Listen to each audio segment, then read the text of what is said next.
West Virginia is a ghost story hiding in plain sight. If you look at the numbers, it's the only state in the Union with a smaller population today than it had in 1950. Think about that. Harry Truman was in the White House the last time this state was at its peak. Since then, it's been a slow, quiet exodus. People packing up, pulling out, and looking for a better hand to play somewhere else.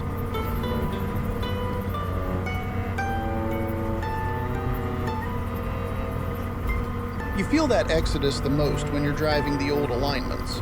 Out here on US 35, the modern bypasses were built to get people through the state faster, not to bring them to it. What gets left behind are these old concrete arteries. In an Appalachian winter, these roads don't care about your schedule. You grip the wheel, you pray your tires hold, and you just push through the whiteout. Surviving the elements out here is a physical act. It's just physics and friction. But sometimes, the most dangerous storms in this valley aren't the ones freezing the asphalt. For a long time, I thought if I could just white-knuckle it through the rough patches, I'd eventually hit clear weather. I put in the hours, ran the routes, managed the stores, but the problem with running from a storm is that eventually, you realize you're the one carrying the weather with you.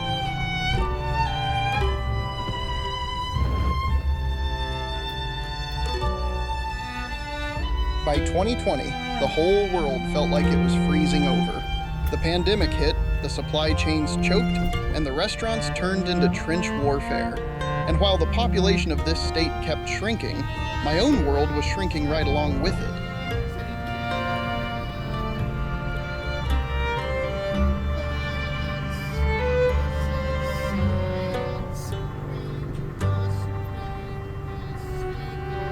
McCorkle Avenue. Before I-64 cast its shadow over the valley, this was the interstate. This was the concrete river that fed the Chemical Valley. It carried the weight of the region's industry, and it carried the weight of the working class commuting to the plants and the pizza joints. When I was running the West Main Geno's right here in St. Albans, this stretch of road was my entire existence, and I was barely surviving it. The state was bleeding people, and I was bleeding out my own soul to keep the ovens firing.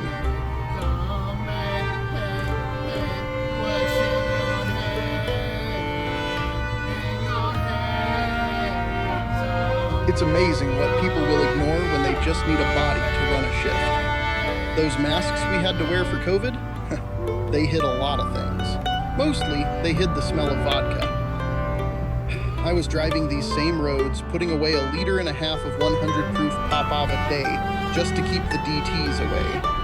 I was answering 100 texts a day, fighting off corporate bullshit, and logging thousands of miles way beyond a 0.08 BAC.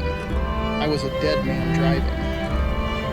It wasn't until I woke up on the floor of my apartment, staring at the ceiling with a blood alcohol level of 0.469, that I realized I had reached the end of the line. The train was out of track.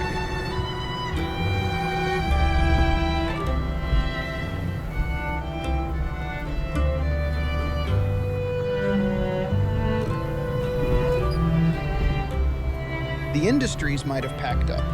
The interstates might bypass the old towns. But the ones who are still here, driving these old alignments, we know a thing or two about surviving the fallout. I recently lost my job carrying mail. The official word was I was just too slow. And maybe I was.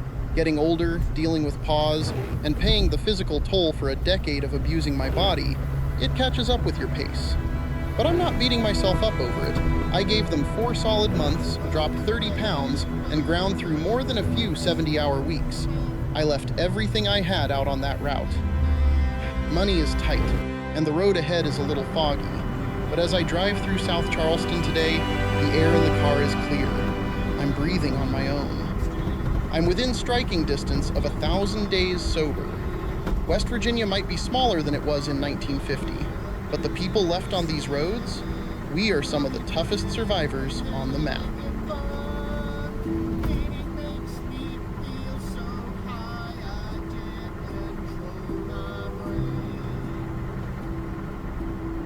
Thank you for riding with me.